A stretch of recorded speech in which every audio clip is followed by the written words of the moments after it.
Hello dear students, नवांकुर के डिजी lessons में आप सभी का स्वागत है। आज हम कक्षा 5 गणित में पाठ 10 के आगे के कुछ और प्रश्नों को हल करेंगे। अभ्यास का समय, मिलान करो। हर पीले बॉक्स को एक हरे और एक गुलाबी बॉक्स से मिलाओ। तो यहाँ 1/2 रुपया, 1/2 रुपये मतलब आधा रुपये। 1 रुपये में 100 पैसे होते हैं तो आधे रुपये में 50 पैसे होंगे, इसलिए हमने 1/2 रुपये को 50 पैसे से मिला दिया। इसी को हम 0.50 रुपये भी लिख सकते हैं। ठीक है। अब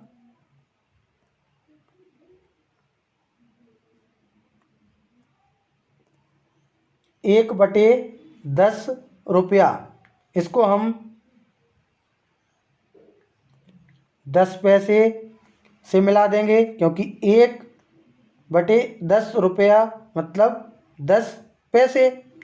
इसको हम 0.10 रुपया भी लिख सकते हैं, तो इसको हमने इससे मिला दिया।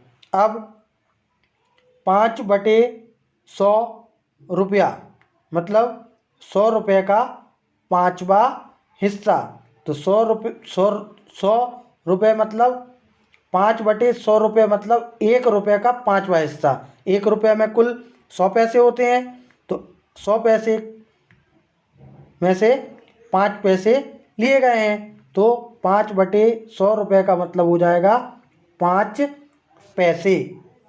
अब 5 पैसे को अगर हम रुपए में बदलें तो 5 में हमें 100 का भाग देना पड़ेगा, क्योंकि जब भी हम रुपए को पैसे में बदलते हैं तो हम 100 का गुणा करते हैं, क्योंकि 1 रुपये में 100 पैसे होते हैं। अब हमें पैसे को रुपए में बदलना है तो हम 100 का भाग देंगे। इस तरह 5 में जब हम 100 का भाग देंगे तो 0.5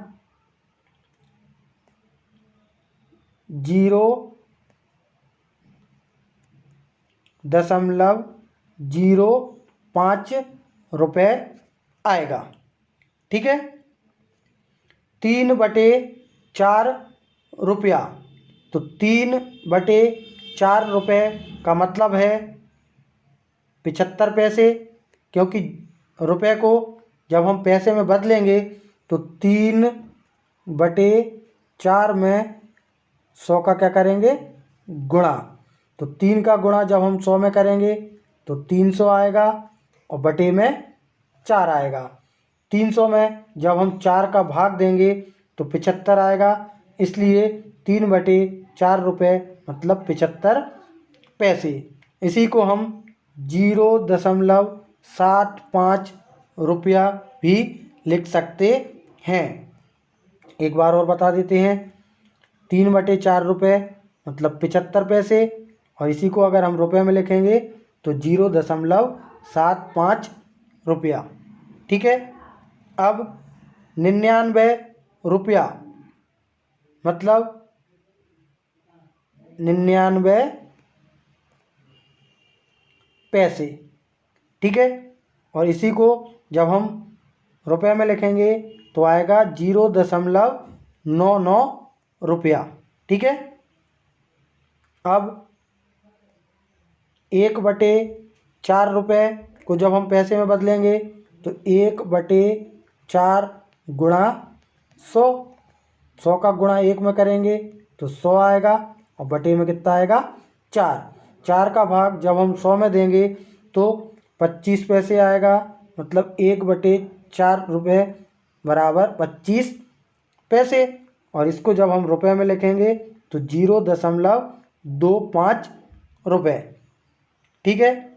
जब भी हमें रुपये को पैसे में बदलना होता है तो हमें पता है 1 रुपये में 100 पैसे होते हैं, तो जितने भी रुपये हमें दिए हुए होते हैं उनमें हम 100 का गुणा करके रुपये को पैसे में बदल देते हैं। लेकिन जब हमें पैसे को रुपये में बदलना होता है तो हम गुणा की जगह 100 का क्या करते हैं, भाग, क्योंकि छोटी चीज़ को बड़ी चीज़ मतलब छोटी राशि को बड़ी राशि में बदलने के लिए हम भाग करते हैं और बड़ी राशि को छोटी राशि में बदलने के लिए हम गुणा करते हैं। और 1 रुपये में 100 पैसे होते हैं, इसलिए हम जब भी रुपये को पैसे में बदलते हैं तो 100 का गुणा करते हैं, और जब हम पैसे को रुपये में बदलते हैं तो हम 100 का भाग करते हैं।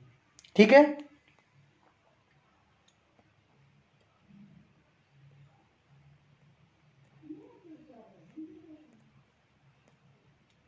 रंग बिरंगे डिजाइन। इस कागज का कितना भाग नीला है? तो अगर हम इस कागज को देखें तो इसमें कुल 1 2 3 4 5 6 7 8 9 और 10, इस कागज के कुल 10 बराबर भाग हैं, और हमसे इस कागज का कितना भाग नीला है ये पूछा गया है। तो नीला भाग 1 है और कुल भाग कितने हैं, 10, मतलब नीला भाग 1/10 होगा। इसी तरह इस कागज का कितना भाग हरा है? तो 10 बराबर भागों में से 1 2 3 बराबर भागों में हरा रंग है, इसलिए 3/10 भाग हरा है। कौन सा रंग इस कागज का 0.2 भाग ढकता है? तो 0.2 का मतलब है 2/10। तो 10 भागों में से 2 भागों में कौन सा रंग है? तो 2 हिस्सों में कौन सा रंग है? पीला रंग है, मतलब पीला रंग 2/10 भाग में है, और इसी को हम 0.2 लिख सकते हैं। इसलिए कौन सा रंग इस कागज का 0 भाग ढकता है? तो पीला रंग इस कागज का 0.2 भाग ढकता है। अरे, नीले रंग की पट्टी कागज का 0.1 हिस्सा है। तो बिल्कुल, क्योंकि नीला भाग 1/10 हिस्सा है, जैसा कि यहाँ हम कर चुके हैं, तो इसको हम 0.1 भी लिख सकते हैं। मतलब नीले रंग की पट्टी कागज का 0.1 हिस्सा है। ठीक है। अब दूसरे कागज को देखो। हर पट्टी 10 बराबर खानों में बांटी गई है। कुल मिलाकर कितने खाने हैं? तो अगर हम इस कागज को देखें तो हर पट्टी 10 बराबर खानों में बटी है। तो यहाँ ये 10 खाने हैं और यहाँ ये 10 खाने हैं, मतलब ये कागज 10 गुणा 10 बराबर 100 खानों से मिलकर बना हुआ है। मतलब इस कागज में कुल कितने खाने हैं? 100 खाने हैं। ठीक है।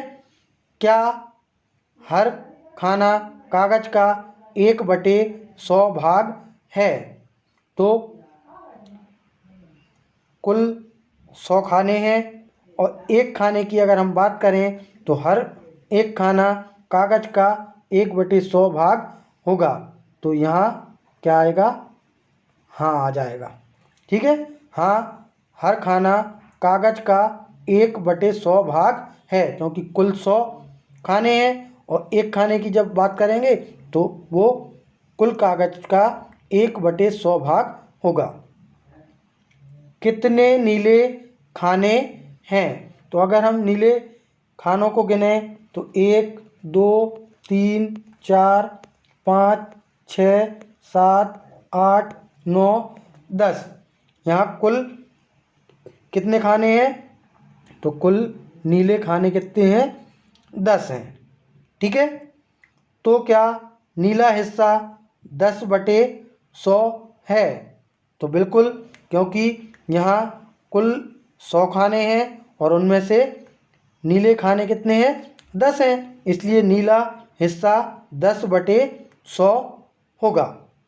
हमने देखा कि नीला हिस्सा कागज के 1/10 हिस्से के बराबर है। हमने उसे कागज का 0.1 भाग लिखा। तो जैसा कि यहाँ दिया हुआ है कि नीला हिस्सा 10/100 भाग में है, इसको हम 1/10 भाग भी लिख सकते हैं, क्योंकि यहाँ अगर हम देखें तो 0 से 0 कट जाएगा, तो ये 1/10 आएगा। मतलब 10/100 को हम 1/10 भी लिख सकते हैं, और 1/10 को अगर हम चाहें तो 0.1 भी लिख सकते हैं। इसलिए नीला हिस्सा कागज के 1/10 हिस्से के भी बराबर है, और हम उसे कागज का 0.1 भाग भी लिख सकते हैं। तो क्या हम कह सकते हैं कि 10/100 बराबर 1/10 बराबर 0.10 बराबर 0.1? तो क्या हम 10 पैसे को रुपए का 0.1 लिख सकते हैं? तो हाँ, हम 10 पैसे को 1 रुपये का 0.1 लिख सकते हैं। और यहाँ जैसा कि दिया हुआ है कि 10/100 बराबर 1/10 बराबर 0.10 बराबर 0.1। यहाँ हम इसको भी सही कह सकते हैं, क्योंकि 0.10 और 0.1 बराबर हैं।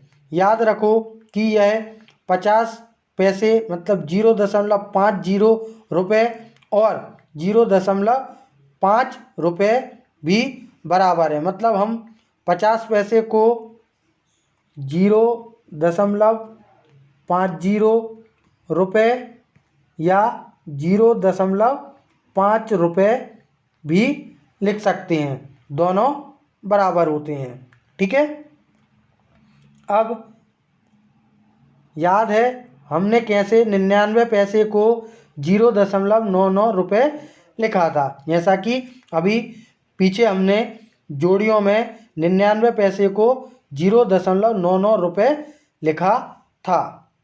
अब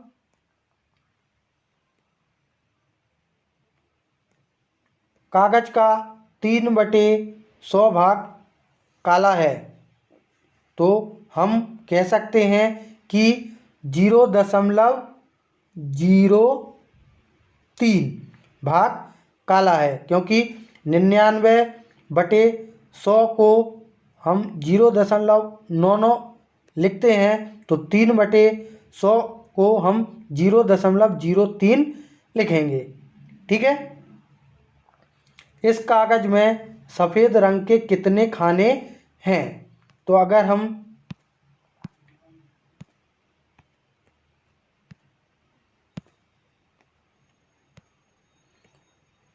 सफ़ेद रंग के खानों को गिने तो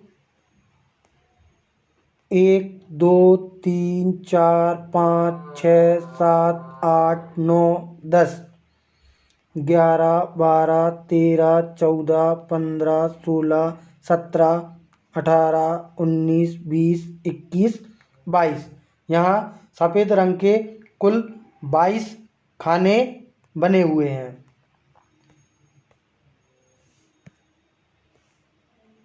तो इस कागज़ में सफ़ेद रंग के कितने खाने हैं? तो सफ़ेद रंग के कुल कितने खाने हैं? 22 खाने हैं।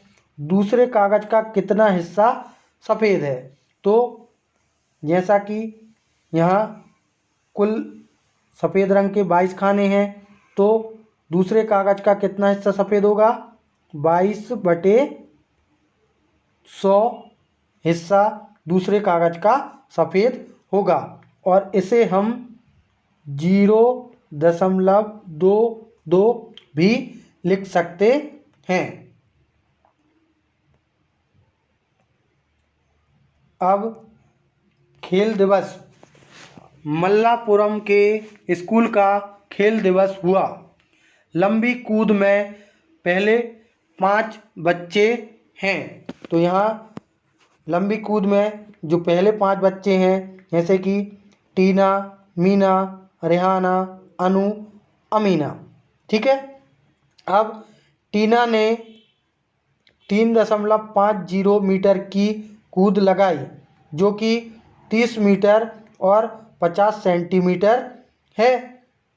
सही है, क्योंकि 3.50 मीटर को हम 3 मीटर 50 सेंटीमीटर भी लिख सकते हैं।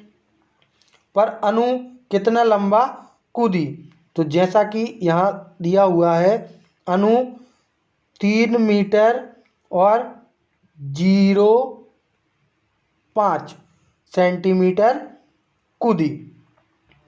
लंबी कूद में कौन जीता? तो यहाँ Tina 3.50 metre, Meena 4.05 metre, Rehana 4.50 metre, Anu 3.05 metre और अमीना 3.35 मीटर कूदी। तो इस लंबी कूद में कौन जीता? रेहाना इस लंबी कूद को जीती, क्योंकि रेहाना सबसे लंबा मतलब 4.50 मीटर, जिसको हम 4 मीटर 50 सेंटीमीटर भी बोल सकते हैं। ठीक है। तो लंबी कूद में कौन जीता? रेहाना लंबी कूद में जीती। ठीक है। तो पहले, दूसरे और तीसरे स्थान पर आने वालों का नाम स्टैंड पर लिखो। तो यहाँ पहले नंबर पर रेहाना का नाम आएगा, क्योंकि रेहाना लंबी कूद में सबसे लंबी कूदी थी, तो रेहाना पहले नंबर पर आएगी। और दूसरे नंबर पर मीना आएगी और तीसरे नंबर पर टीना आएगी। ठीक है। तो पहले नंबर पर रेहाना, दूसरे नंबर पर मीना और तीसरे नंबर पर टीना का नाम आएगा। क्या तुम्हें याद है कि 1 मीटर बराबर 100 सेंटीमीटर होता है? तो हमें पता है कि 1 मीटर में कितने सेंटीमीटर होते हैं? 100 सेंटीमीटर होते हैं। तो 1 सेंटीमीटर 1 मीटर का 1/100 भाग है। तो जब 1 मीटर 100 सेंटीमीटर है, तो 1 सेंटीमीटर 1 मीटर का 1/100 भाग होगा। हम 1 सेंटीमीटर को 0.01 मीटर भी लिख सकते हैं। ठीक है। अब 3 मीटर 45 सेंटीमीटर, 99 सेंटीमीटर, 1 मीटर और 5 सेंटीमीटर, इन्हें हमें मीटर में बदलना है। तो 3 मीटर 45 सेंटीमीटर में 3.45 मीटर होंगे। 99 सेंटीमीटर में 0.99 मीटर होंगे। और 1 मीटर और 5 सेंटीमीटर में 1.05 मीटर होंगे। ठीक है। जब भी हमें मीटर को सेंटीमीटर में बदलना होता है तो 1 मीटर में 100 सेंटीमीटर होते हैं, तो जितने मीटर हैं उनमें हम 100 का गुणा कर देते हैं। लेकिन यहाँ हमें सेंटीमीटर को मीटर में बदलना था, तो हमने सेंटीमीटर में 100 का क्या दे दिया, भाग, इसलिए 0.2 अंक बाद लगाई है।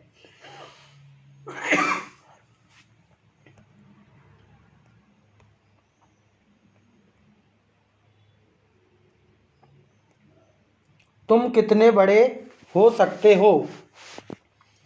सांस छोड़ने के बाद 1.52 मीटर और लंबी सांस लेने के बाद 1.82 मीटर। तो यहाँ हमें इन दोनों का अंतर पता करना है। सांस लेने के बाद इसका सीना 1.82 मीटर होता है और सांस छोड़ने के बाद 1.52 मीटर होता है। तो अगर हम इस में से इसको घटा दें, मतलब सांस लेने के बाद वाली 1.82 मीटर में से सांस छोड़ने के बाद जो 1.52 मीटर लिखे हुए हैं, इनको अगर घटा दें तो हमें इनका अंतर पता चल जाएगा। तो 1.82 मीटर में से 1.52 मीटर को अगर हम घटाएं तो 2 में से 2 को घटाने पर 0 आएगा, 8 में से 5 को घटाने पर 3 आएगा और 1 में से 1 को घटाने पर 0 आएगा। इस तरह 0.30 मीटर, इसे हम 30 सेंटीमीटर भी लिख सकते हैं। ठीक है। मीटर में 0.30 मीटर और सेंटीमीटर में 30 सेंटीमीटर। ठीक है। तो यहाँ अंतर आएगा 0.30 मीटर। ठीक है।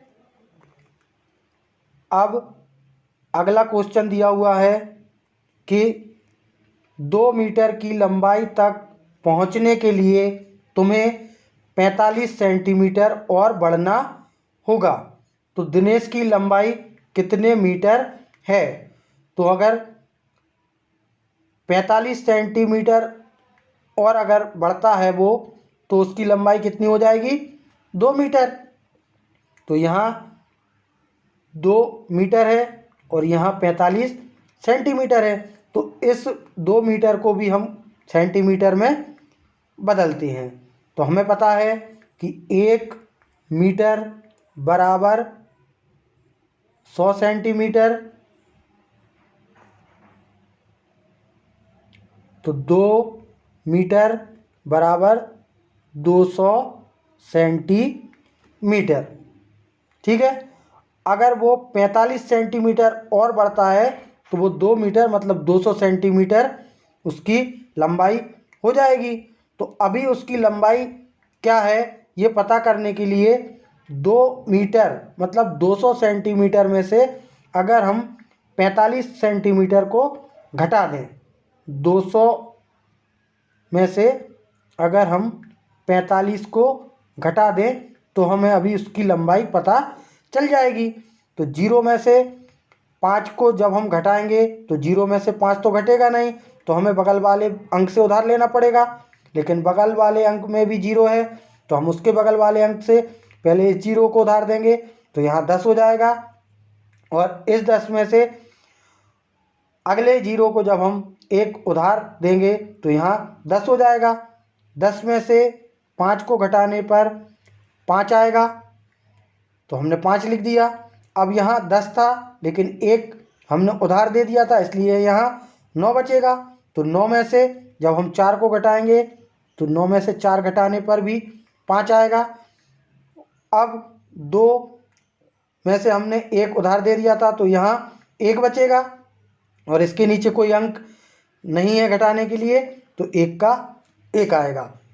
इस तरह दिनेश की लंबाई 155 सेंटीमीटर होगी और इसे हम 1 मीटर 55 सेंटीमीटर भी लिख सकते हैं। तो दिनेश की लंबाई 1 मीटर 55 सेंटीमीटर होगी।